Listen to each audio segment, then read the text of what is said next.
मुंबई आग्रा महामार्गावर मोठी वाहतूक कोंडी बघायला मिळते। मागील 12 तासांपासून वाहनं कोंडीत अडकली आहेत। धुळ्याजवळ मुंबई आग्रा महामार्ग जाम झालाय। कोंडीत अडकल्यानं वाहन चालकांचे हाल होत आहेत। महामार्गावर वाहनांच्या लांबच लांब रांगा बघायला मिळत आहेत। गेल्या 12 तासांपासून ही वाहतूक कोंडी आहे।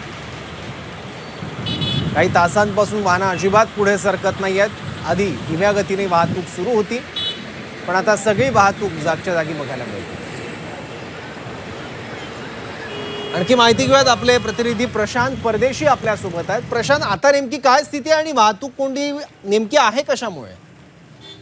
वाहतूक कोंडी ही अनेक वाहनं हे लेन कट करून इकडे तिकडे आल्यामुळे ही झालेली आहे, पावसामुळे झालेली आहे। मात्र ही वाहतूक सुरळीत व्हावी यासाठी जे प्रयत्न केले गेले पाहिजे ते होताना दिसत नाही। टोल प्रशासन असेल, महामार्ग पोलीस असतील, यांनी जे प्रयत्न केले पाहिजे ते केले नसल्यामुळे रात्रभरपासून वाहन चालक या ट्रॅफिक जॅम मध्ये अडकलेले आहेत। आणि विशेष म्हणजे ही वाहतूक कोंडी अनेक किलोमीटरची आहे, त्यामुळे अनेक कुटुंबांची जी रात्र आहे ती वाहनांमध्येच गेल्याचं प्रवाशांनी सांगितलेलं आहे। त्रस्त प्रवासी असताना देखील त्यांना कुठल्याही प्रकारची मदत मिळेल असा प्रयत्न प्रशासनाच्या कुठल्याही यंत्रणेकडनं करण्यात आलेला नाही।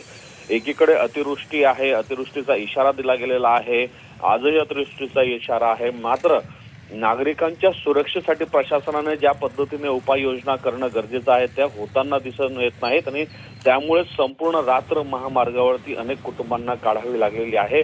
आणि अजूनही म्हणजे महामार्गावरील आर्वी ते सोनगीर हे जवळपास 40 किलोमीटरचं अंतर कापण्यासाठी पूर्ण रात्र प्रवास करावा लागलेला आहे आणि अजूनही परिस्थिती बिकट आहे, गंभीर आहे। ठीक आहे, धन्यवाद या सगळ्या माहितीबद्दल प्रशांत।